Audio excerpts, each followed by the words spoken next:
Now that our local system is all ready to go, let's return to our browser where we left off, which should be in our new repositories main page.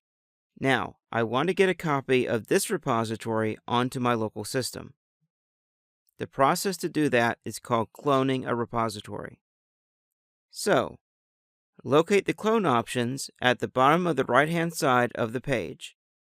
Make sure HTTPS is selected, and then click the Copy button to copy the HTTPS URL for the repository to your system's clipboard. If, for some reason, that button isn't available or isn't working, just select the HTTPS URL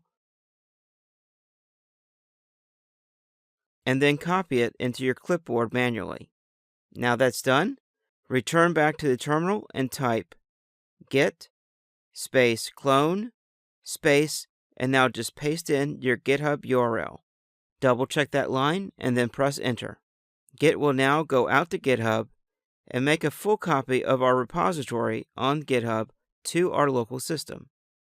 Doing so, Git will automatically create a directory named after our repository, which we can confirm by typing ls. Then press enter, which lists out the contents of our current directory. Now, let's go into our local repositories directory, cd space github-demo. Now if we ls, we can see we have our README file that was created when we initialized our repository on GitHub. Now, if I ask Git about the state of the repository with git space status, Git status tells us that I'm on the master branch. The master branch is the default branch by convention for a Git repository. The git status command also tells us master is up to date with origin/master, which refers to the master branch on the GitHub version of the repository.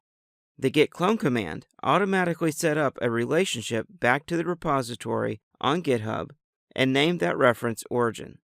Finally, Git tells us the working directory is clean. The working directory is where we do all the work and that Git monitors for changes. We use the git status command to see if there are any changes between the working directory, the staging area, our local repository, and our remote repository.